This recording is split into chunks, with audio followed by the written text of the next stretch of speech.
Hey guys, welcome to a quick Bankruptcy Masterclass. This is by Shonda Martin. I am the CEO of Road to 750. Throughout the years of my career, I have been responsible for helping a lot of people get rid of their bankruptcies on their credit reports and also helping them rebuild after the bankruptcy process. So this is a full masterclass where we're going to get straight to it and we're going to talk bankruptcies, how to identify each kind, how to properly dispute them like a pro, and also how to rebuild after bankruptcy because there is life after bankruptcy. And I'm here to help you guys along the way as much as possible. So let's get right into it. The very first thing that I want to go over is just identifying bankruptcy. So 9 times out of 10, if you have already filed bankruptcy, you are definitely familiar with the chapter that you have filed. But just in case you are not, let's just talk about it for a little bit. The very first one that I want to discuss is Chapter 7 because it is the most popular one in the United States.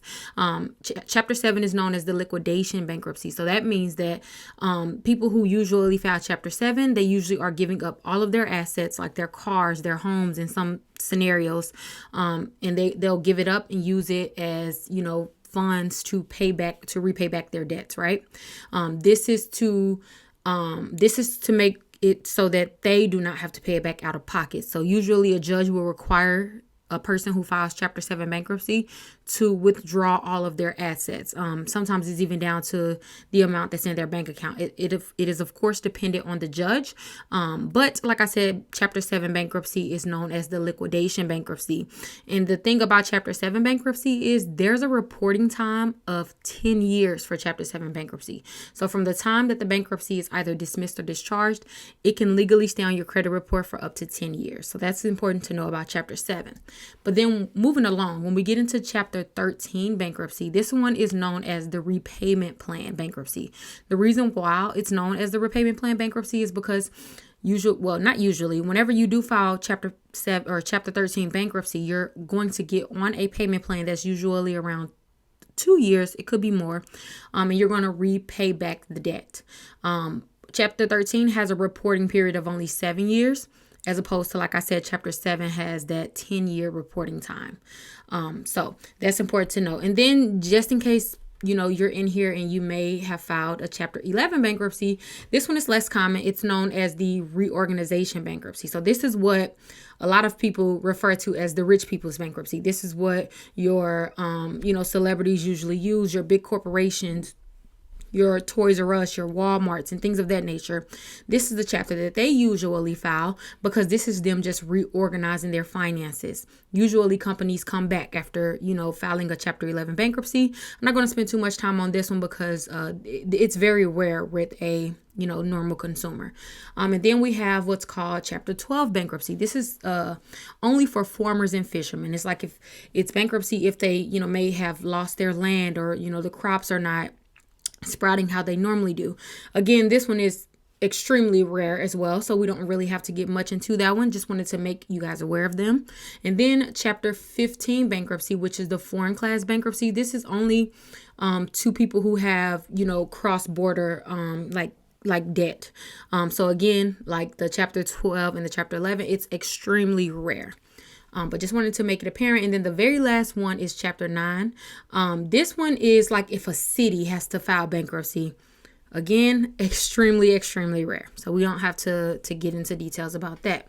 Now that we know the different chapters of bankruptcy, let's discuss the statuses because I get a lot of questions about this. When it comes to bankruptcy statuses, there are 2 statuses that you need to be aware of. The very first one is discharge. This means that the judge, as well as you as the creditor or consumer, your bankruptcy has been discharged, meaning that the judge has granted your bankruptcy and now you are dealing with life after bankruptcy. Whether you file Chapter 7 bankruptcy or Chapter 13, everyone who files bankruptcy is looking for it to be discharged. I say that because the contrary to a discharged bankruptcy is a dismissed bankruptcy. And what dismissed bankruptcy means is somewhere along the way, the judge did not grant the bankruptcy. So this happens a lot with Chapter 13 bankruptcy. So you guys remember when I said that you have to be on that 2-year payment plan or more to repay back the debts. A lot of times people break their payment plans and don't fully repay back their debts. And that would lead the judge to dismiss the bankruptcy. This one is bad because all of the debt that was included in the bankruptcy now becomes collectible again. So if you are a person who, suffered from a dismissed bankruptcy and you're still dealing with the effects of having a bankruptcy on your credit report and it didn't go all the way through, many people will tell you that that's just not the ideal situation in which they would prefer, because now they're still legally responsible for all of the debt that was once included in the bankruptcy that they were either repaying or that they were going to file under Chapter 7. Now they're legally responsible for that debt again. So dismissed is, in my opinion, the worst case scenario when it comes to bankruptcy. And then discharge is what is the goal. Of course, bankruptcy is never the goal, but when you are filing bankruptcy, you want it to be discharged rather than dismissed. The system that we're going to go over today, it can address both of these. I want you guys to know that, because I get a lot of questions about people thinking that there's a different process between dismiss and discharge. There can be, slight differences. However, you are still able to challenge any public record with the system that I'm going to explain to you today. And you also still need to rebuild regardless of if it was discharged and dismissed. So let's get into the nitty gritty. How does the credit bureaus verify your bankruptcy? I get this question every single day. People ask, well, I hear that the courthouse cannot verify it, or I hear that these companies are not legally able to get my information. How are the credit bureaus verifying the bankruptcy? Okay, I will tell you exactly how. So let me first introduce you to Pacer. If you're not familiar what Pacer is, it's a online courthouse. Essentially, it's the data aggregator for public records. So they hold all of the public records from every county and every municipality in their online database. So as opposed to having to go physically to a courthouse, all of their records are now made online. Now, this is not just exclusive to bankruptcies. You can get marriage records. You can get professional licenses. You can look up child support, evictions, tickets. Every single thing when it comes to public records is available on Pacer. Pacer is not the person or thing who verifies the information with the credit bureaus. I want to make that very clear. Pacer is nothing different from the actual courthouse in your local municipality. They are just the online information holder for that information. So anytime anyone gets information off Pacer, you actually even have to pay. So you as a consumer can go onto the Pacer's website and you can pay to see your public records or, anyone else's public records, because again, it is public records. But though they don't directly verify with the bureaus, I thought it was important to point them out, because I'm going to connect the dots in how that information that's presented in Pacer gets to another party and then which gets to the credit bureaus, because the credit bureaus are not legally able to go to any courthouse and obtain information on any consumer to report. I want to repeat that. The credit bureaus cannot legally gain or access information from any courthouse or judge or anything when it comes to verifying information. They cannot. They are not a public entity. They are not entitled to that information. But they go around it by paying third-party agencies to obtain the information, and then they sell it to the bureaus. It'll make sense in just a second. So that brings in ARS. So ARS is a third-party reporting agency. It's, how we have the big three credit TransUnion, Equifax, and Experian. Those are what's considered the big three, the three credit bureaus. What many people don't realize is there are other third-party credit bureaus that obtain information on your behalf that are not as popular. Of course, we all know about the big three, but under the big three, they have so many subsidiaries of credit bureaus or credit reporting agencies that literally just collects information and sells it to the credit bureaus. ARS is one of those that actually holds public records. So when we talk about the bankruptcy process and getting the bankruptcy deleted, ARS is one of the things that's going to come up. You will need to have access to your ARS report if you're wanting to possibly even have a chance at deleting your bankruptcy. And I'll get into that when I talk about the steps and how to remove the bankruptcy. But for right now, let me just introduce you to all the ways that the bureaus use or aggregate your data when it comes to bankruptcies. The next way is probably the most popular one that you may have heard of. It's called LexisNexis. Again, just like ARS, they are third-party reporting agencies that is in partnership with the credit bureaus to obtain public record information. LexisNexis is the most popular one. When it comes to Experian and Equifax, primarily, they use LexisNexis to verify your bankruptcy. They will tell you this, and this is exactly who they use. Sometimes they will use ARS because the reason why they prefer LexisNexis over ARS is because LexisNexis is known to have the biggest database when it comes to public records. And ARS is second in line. So they don't have as much information. And over the years, LexisNexis has just built a reputation that, they're usually accurate. So the bureaus trust them more, and they are in partnership with the bureau. So that's important to note.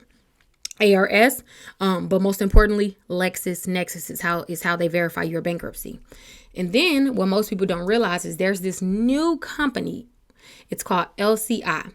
This company is only exclusive to TransUnion for now. So anybody who has filed a bankruptcy after November of 2019 and it's reporting on TransUnion, it's because they have verified it through a company called LCI. LCI is They claim to not be a third-party reporting agency, so they don't claim to be in the same category as LexisNexis or ARS. They claim to be just an aggregator of data, but I will tell you guys exactly how you can eliminate them in a second. So now that you know the four primary ways that they use to verify information, and also when I told you guys that the credit bureaus can't go directly to Pacer to get information on you. However, what they do is hire small companies like LexisNexis and ARS to get the information from Pacer and then send it over to them so that they're legally able to obtain this information, but their hands is clean, So that's how that works. And you can't dispute Pacer. You can't freeze Pacer or suppress their records because they're not a third-party reporting agency. They're literally just an online courthouse. So unless you are someone who, happens to be in the witness protection program or something like that, they won't grant you a suppression of public records. It just does not work like that. But there's ways around it, and we'll discuss it in just a second. So let's get straight to exactly what everyone is here for. I know you guys only care about how to get your bankruptcy deleted, how do you properly challenge it, how to place yourself in the most ideal scenario or situation to get your bankruptcy deleted. Because they have a reporting time of 7 to 10 years. No one wants to wait that long. You may have had to file bankruptcy for your own personal reasons. However, you don't want it to constantly still affect you. Maybe you need to, you have dreams of closing on a home or purchasing a new vehicle and things of that nature. And maybe your bankruptcy is holding you back from doing so. So let's talk about how to properly dispute your bankruptcy in order to have the odds in your favor to get your bankruptcies deleted from each credit bureaus. But before we start, I want to preface this by saying that every single credit bureau is totally different entities. So when we talk about TransUnion, Experian, and Equifax, you are to challenge those separately. They are not the same company, and technically they don't share information. So I always tell people, think of it like your typical fast food restaurants. Think about McDonald's, think about Taco Bell, and think about Burger King. They may all be in the same industry, and they may even all sell the same thing. They may have all the same hours, etc. However, they are not the same company. They are all separate entities. So whatever you go and tell McDonald's, it doesn't mean that whenever you go to Taco Bell that you'll have the same order. I say all that to say you have to dispute the credit bureaus separately, as if you're not even talking to the other. Like, they don't care what Experian doesn't care what TransUnion did. Equifax doesn't care what Experian did. You have to challenge them all separately, which is why it's a separate fight for each credit bureau, and why, quite frankly, the credit repair process is tedious, and especially when we're talking about public records, meaning bankruptcy, child support, evictions, judgments, and things of that nature, it's even more tedious. You have to know prior to even starting your credit repair process for deletion, and especially with a bankruptcy, this is a process that's going to be tedious and is going to require you to constantly be mailing and stand on top of every single thing that you do. constantly keeping track of your records, making sure you're not losing anything. This is a tedious process, but you have a bankruptcy on your credit report. I don't want that to get lost in it. I'm going to be extremely real with you guys, and I'm not going to pity or even lie to you guys and set false, premises to where you think it's so easy to get a bankruptcy deleted, because it's not. And if it was that easy to get a bankruptcy deleted, then no one would have bankruptcies reported on their credit report. It just won't happen.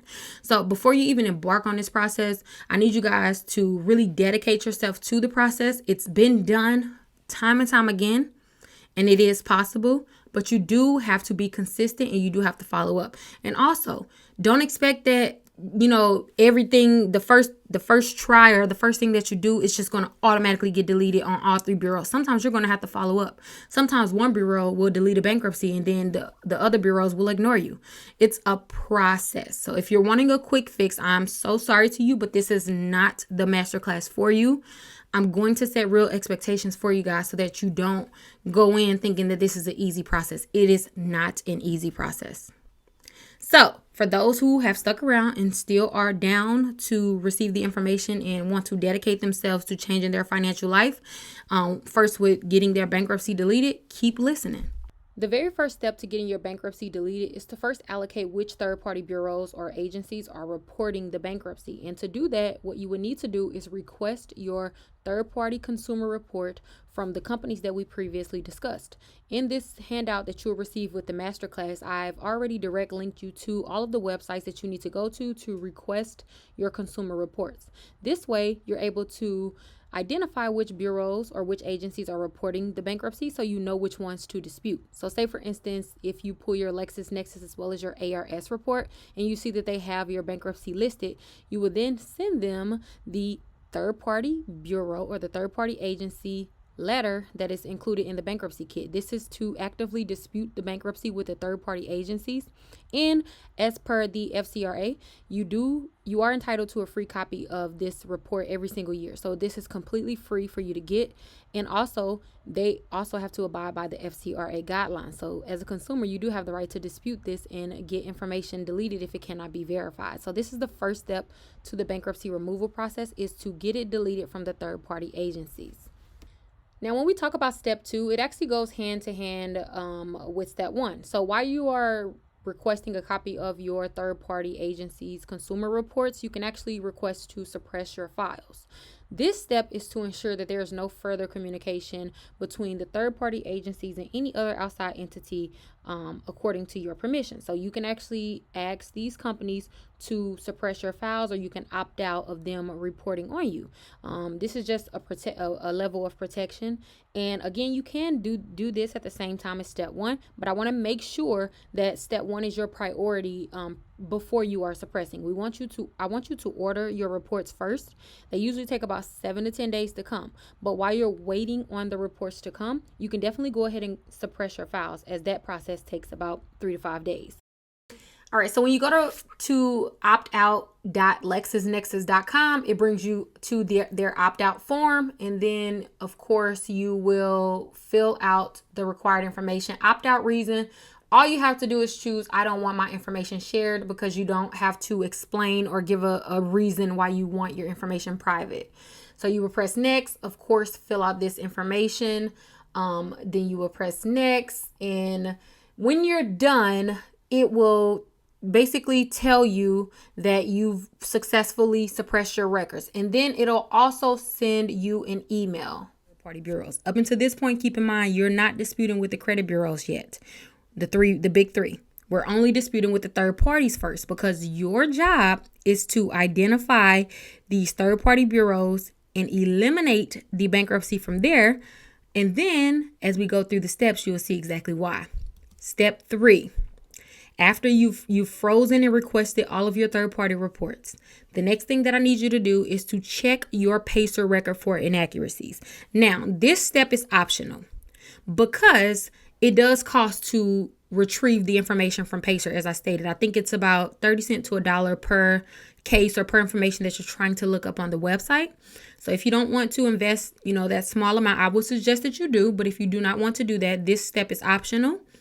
But the reason I put this step in there is because a lot of times I've gotten bankruptcies deleted because they were reporting inaccurate. Because this is not direct information from Pacer that the credit bureaus are reporting, a lot of times, as with any other item on your credit report, there can be things like, reporting inaccuracies where they're reporting maybe the balance is wrong, maybe the date that it was discharged or dismissed is wrong, etc. So if it doesn't match exactly with your Pacer report, you can use that as leverage to get it deleted from the credit bureau. So this is just like a small step that you can take just in case. Do it. In order to obtain a listing from Pacer, you would have to go to pacer.uscourts.gov. And then when you get there, you would press case search only. You would have to register for an account. And there's no fee to register. However, as they state, there is a fee to access court records once logged in to Pacer. If you're wondering what those fees are, it is 10% per page in a document, but no more than $3 per document. 10% per transcript of federal court proceedings and non-case specific report. So you're just going to want to see how it's reporting on Pacer so that you can possibly use the information that's reported from the bureaus, because you can say, well, you're reporting this amount or you're reporting this judge or this location, but the Pacer record states this. Again, and then step 4. Step 4 is the very first time that you're even contacting the credit bureaus on behalf of your bankruptcy. So to put this in real time, this is probably not until a week or two after you've done step 1, 2, and 3. The reason being is because when you request your third-party credit agency reports from LexisNexis, ARS, and Novus, they usually take about 7 to 10 business days. So you're not moving on to step 4 until you've received your reports back from LexisNexis and have already disputed your bankruptcy with those third-party bureaus. So I know this seems fast, but it's actually a tedious process, as I stated. When it comes to step 4, make sure that you've already did steps 1 through 3. Make sure it's done. Do not just try to do all of these at once because you're going to mess yourself up. This is a tedious process and it has to go in these steps for a reason. So step 4 is the very first bankruptcy letter that you're going to send to the credit bureaus. What's important about step 4 is you're not placing your bankruptcy in dispute with the credit bureaus yet. Bankruptcy letter 1 is the first time that you're actually going to contact the credit bureaus directly. And in contacting them, what you're not doing is disputing the information. So I want to make that very clear. If you read the letter, it says, you are listing a bankruptcy on my credit report, and I am wondering what method you use to retrieve such information. So literally, the only point of you mailing this letter to the 3 credit bureaus is to have them reveal their method of verification. So this letter is different from the regular MOV or method of verification letter that we have in the group files or that you may have seen. This is tailored directly to a bankruptcy. And if you read the second paragraph, you will see more of that, because it says, I am not disputing this account. I'm only wanting to know which methods you have used to verify such information on my credit file. Please refrain from responding with a typical verified response. I am not disputing such information. So this is important. This letter is the first course of contact when it comes to the bureaus. After you have suppressed all of those prior files and all of that, you are now introducing yourself to the bureaus and wanting their method of verification. This is why a lot of times when we dispute bankruptcies, a lot of people go directly to disputing it and placing it into dispute. And then the bureaus will respond back with a verified response. We're not wanting that. We're literally wanting to only identify their method of verification, so then we can come back and attack them on their method of verification. So send the bankruptcy letter 1 to all 3 of the credit bureaus, not including any other information other than, of course, your ID. You can send this letter regular mail. It's super short, sweet, and to the point. Send it to all 3 credit bureaus, and you have to await for their response. And what you're looking for is for them to respond with their method of verification that they use. Here's a great example of one way that the bureaus will respond. You will see that it says Pacer is the system of record for bankruptcies. And this was in response to the method of verification letter that was tailored for bankruptcies. Here's the typical response from Equifax, and they always identify LexisNexis as their aggregator for bankruptcies. And this is the exact response that you will want. And also, here's the exact response that you will receive from TransUnion whenever you do ask the method of verification that they use for their bankruptcy, as we previously discussed. That's important. You are not disputing. And by the way, during this entire process, never call the bureaus. Never. Ever, ever, ever. Do not do it. You can mess up the entire process. When you are disputing, you never want to talk to anyone verbally. It's always in black and white. Always. Because as soon as you call the bureaus, they can actually place your item in dispute. You call and ask them for an update on if they've received your bankruptcy letter or something like that. The representative can place it in dispute. And that's not what we want to do. That's not what we want to do. We are literally just asking them their method of verification. Per the FCRA, as I stated earlier, as a consumer, you have the right to request the verification process that the bureaus use to verify any information on your credit report. Any. You have that right. So, and it's under Section 611 in the FCRA. This letter is tailored to specifically bankruptcies, but if you're a person that's dealing with maybe other public records like child support, judgments and things of that nature, tax liens, you're able to just, of course, change out the bankruptcy word and put those letters. You would have to wait until the credit bureaus reply. Right now, their reply time is about 45 business days. But while you're waiting, there's other things that you can do. We can move on to step 5. So after you've already sent step 4, you can actually immediately move on to step 5 because these two have no relation. So what I need you to do is send a letter to your local courthouse who dismissed or discharged your bankruptcy. You will send the courthouse letter that is in this bankruptcy kit that you'll receive.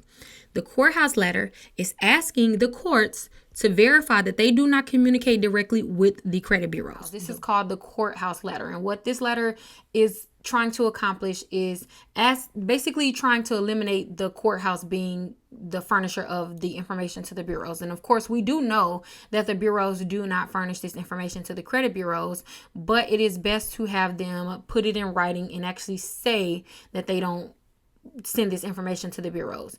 And so here's a perfect example of how you want the bankruptcy court to respond on their letterhead and clearly stating that they do not communicate with the credit bureaus. This is all you need from the bankruptcy court. Here's another example of a perfect letter from the bankruptcy court, them just clearly stating that they do not communicate with the credit bureaus. Again, this is all you need.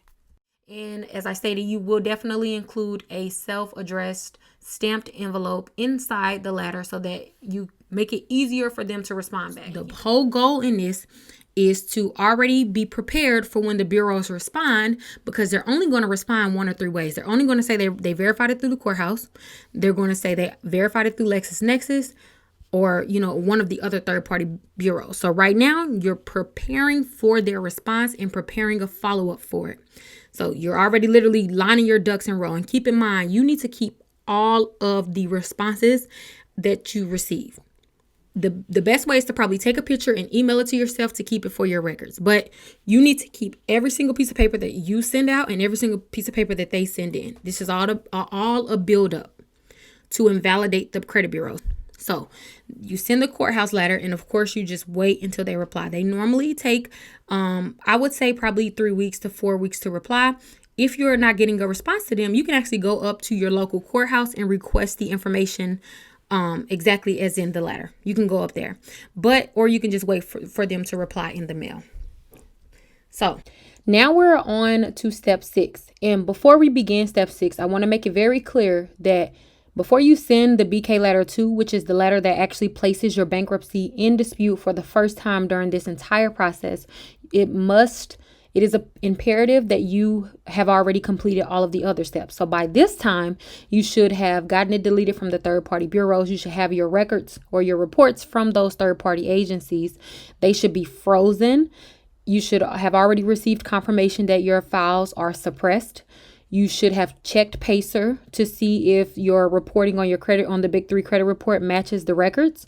You should have already sent the courthouse letter to your local courthouse. You should have already received a response from the credit bureaus of them revealing their source of information when it comes to verifying your bankruptcy. So I know in this format, it does seem like this is something that happens back to back and quickly, but it is not. So make sure that steps 1 through 5 are completely done before you place your item in dispute. This is the most important step of the process so far.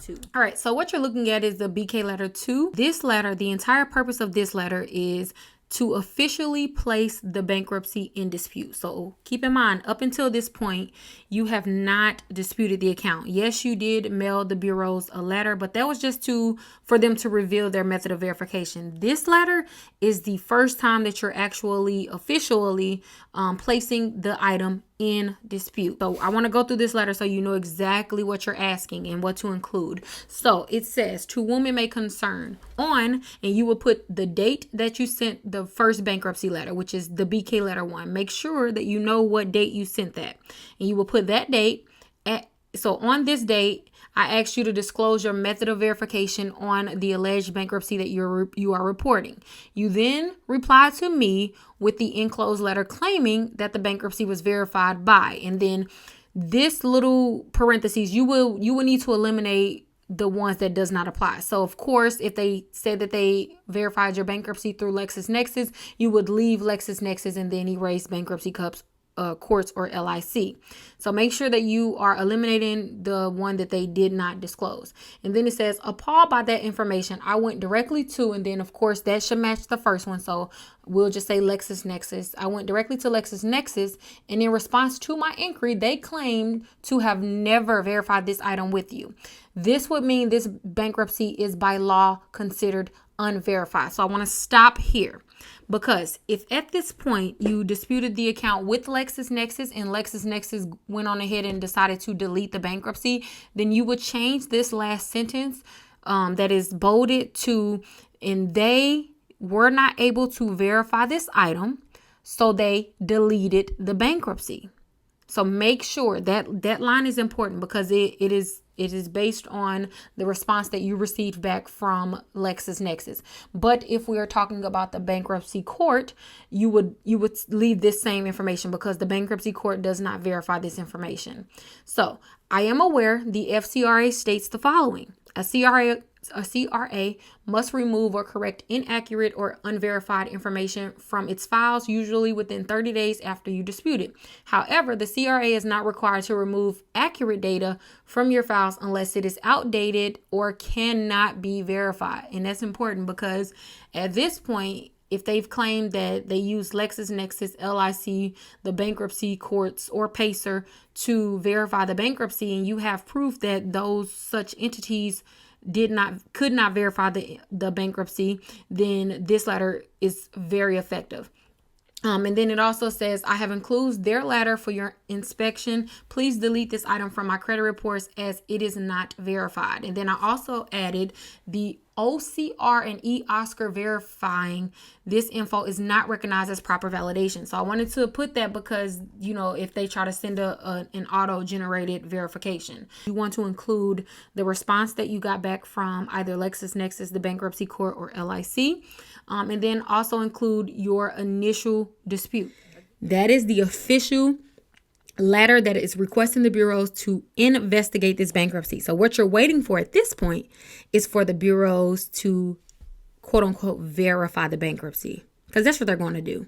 You may get lucky and they may delete it after this time, but keep in mind that that's just luck. And step 7, after you get the results from step 6, which is assuming that they verified the bankruptcy or claim that they updated it, you're going to send the rebuttal letter, which is called the BK letter 3, that is in the bankruptcy kit that you're receiving. The rebuttal letter basically says, okay, well, you've already told me that you use LexisNexis or ARS or the courthouse, etc., to verify this bankruptcy. I have proof right here that is not possible, because LexisNexis deleted the bankruptcy. They couldn't verify it, or the courthouse has stated that they do not communicate with any credit bureaus, or ARS has determined that the information that they had in their file was not substantial enough. Whatever the case is, because you'll already have that at this point. You will send the rebuttal letter to the bureaus invalidating all of their claims. At this point, everything that they have claimed up until this point is invalidated, because you have the written information from either the third-party bureaus, the courthouse, or whoever that they said that they verified your bankruptcy through. You have written proof or evidence that is not true. So now, legally under the FCRA, you do have to give the bureaus a chance to fix information that is not verify, right? So the rebuttal letter is giving them a chance to go ahead and delete it in good faith, because they cannot verify this information. Up until this point, this is why we've kept all of our records, and this is why it's been a tedious process, and this is why we went through every single avenue that we could to invalidate the bureaus. Because the next step, if they send you as a response to step 7, if they send you anything other than a deletion, if they say that the item was verified, if they say that it was updated or remained, then you move on to step 8. And that is collecting all of the evidence and filing a CFPB complaint. When you file your CFPB complaint, what you're going to do is go to cfpb.com, and you are going to upload all of the correspondence that you've had with every single step, every single third-party bureau, the courthouse, the credit bureaus, what the responses that they sent back from the letters that you sent, everything. And you will explain to them, the bureaus have claimed that they verified this item. They claimed that they used LexisNexis or ARS or whoever that they claimed that they used to my bankruptcy. They've claimed that these are sources of information for them, and I went directly to them. Per the FCRA, I'm able to go directly to a creditor. And they have said themselves that the information is not verified, or they have deleted it because they did not find or have substantial information. The bureaus are still refusing to delete it without anything verifying. And FCRA states that any items that cannot be verified has to be deleted. You would attach all of your proof. It's no longer he say, she say. You have to attach all of your proof at this point. And then the CFPB will investigate. They usually take about 30 to 45 days investigated. The credit bureaus will either respond with their argument, or if the CFPB, if they can't prove that it's verified at that point, and at that point, if you went through all the steps, they can't prove it, because how can they prove it? It's either a third-party agency, it's either PACER, in which it's illegal for them to go straight to PACER, so they will never say that they're going to go straight to PACER. Or they can say the courthouse, illegal again, but you already have the courthouse letter to prove that that's not true. ARS, LexisNexis, you have the letters to prove that that's not true, because they deleted it. What else can they say? I've gotten so many deletions off this tedious process, because the entire process is probably a few months, in all honesty, because a lot of the time is spent with you just waiting for a response. But all of it, as you can see, all of the steps leads up to step 8, in which you are actually filing that formal complaint, and you have all of the evidence that you need, all of it. So that is why I had you go through all of these steps, even if, your bankruptcy was not on certain third-party agencies. I had you suppress them, even though, they said that they claimed that they verified it through LexisNexis. I had you still get the bankruptcy deleted or challenge it with the other third-party agencies, just in case, because all of it leads to step 8. When you go, the problem with CFPB reports is people who file them and they never really include proof, or they file them frivolously. So they'll say, TransUnion won't delete this because X, Y, and Z. They don't really, it's not a great argument. Think about the CFPB is like going to a court or going to a judge. You have to have substantial proof of everything that you're saying, or they will ignore you. If you present all of your proof and it's literally no denying the proof or the truth, then they can't really fight with you unless the bureaus can come back and say, well, we believe that it's supposed to stay because X, Y, and Z. They have to have reason to believe that the item is verified, and they have to show proof. So all of this is just a setup to invalidate the bureaus. And keep in mind, a lot of times they will go ahead and delete it, like probably in step 7. Honestly, I've seen that happen a lot of times. But I say do the entire process, believing that you'll have to end up in step 8, so that you have all of your information ready, you have all of your records ready, and you're not surprised by the process, because the bureaus are definitely going to just auto verify things at times. They do that a lot. Because keep in mind, whenever you send any disputes to the credit bureaus, it goes through an automated system. It's broken down to a dispute code, and they're not really investigating anything. But when it comes to public records, it's different from, let's say, like your charge-offs or your collections, because there's no direct creditor that they can speak with to investigate the information. So if you were disputing a Sprint account, or or any account that's by, let's say, 123 collection agency, they can go straight to 123 collection agency and ask the information about the collection, or they can go straight to Sprint and ask them, about your relationship with them, etc.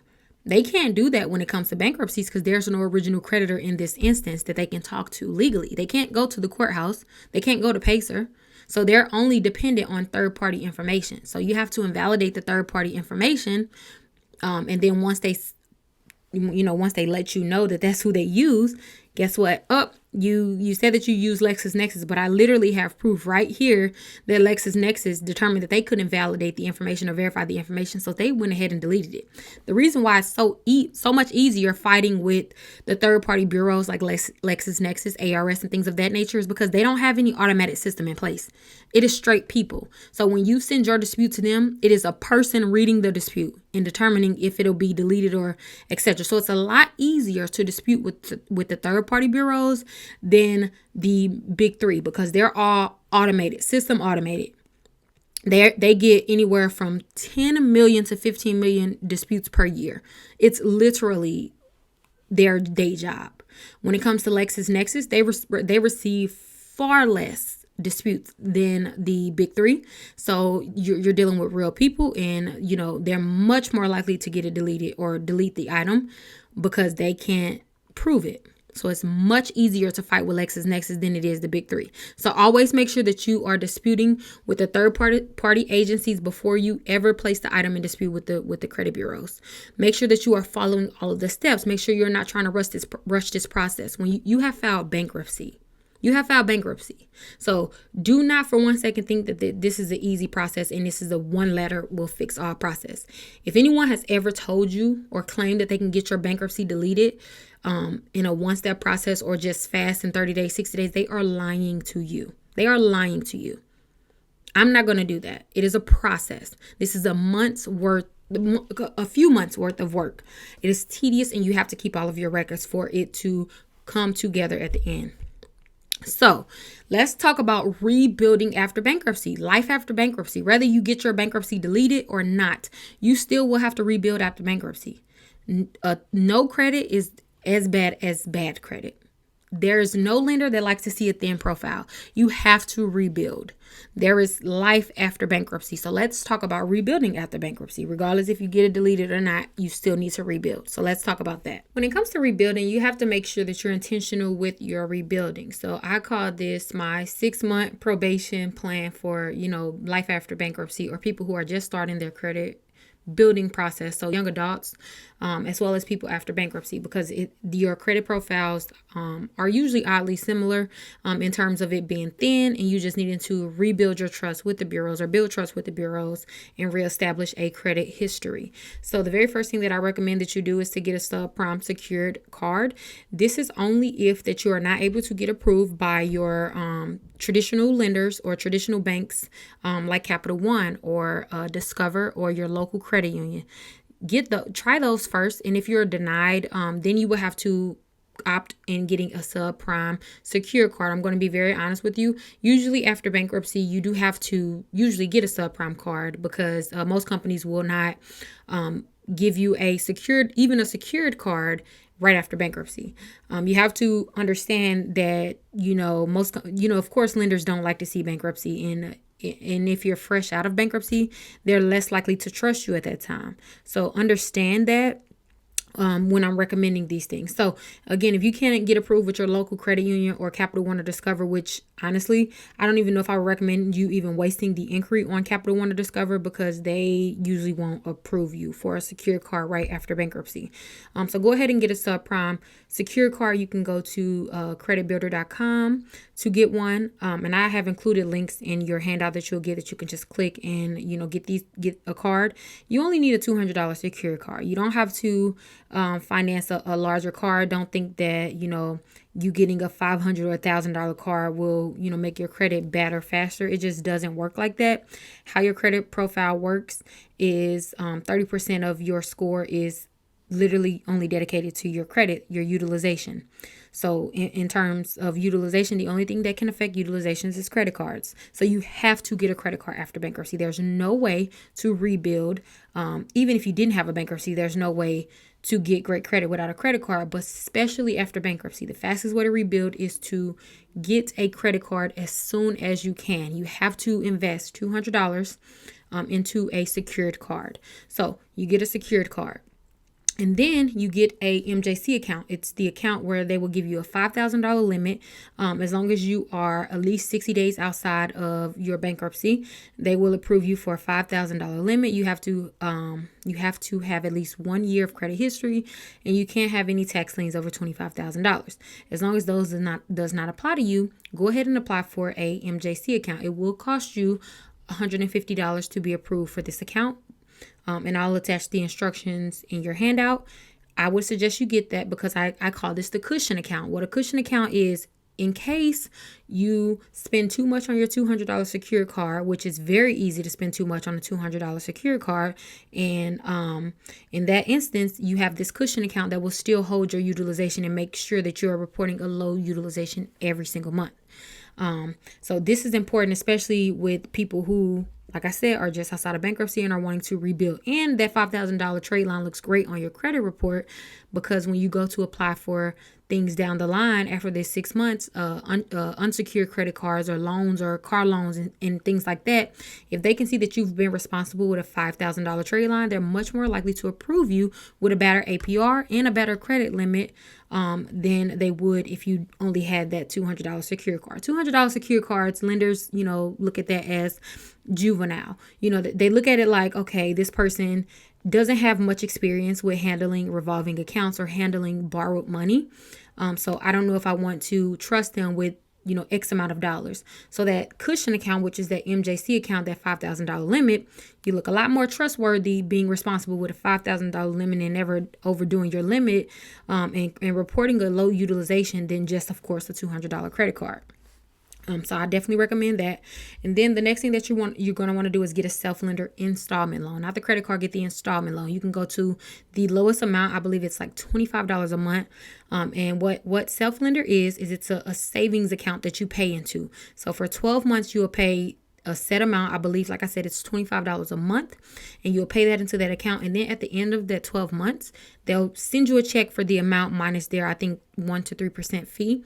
They'll send you a check of the amount that you've paid over the course of that 12 months. So it's a savings account where you're paying yourself.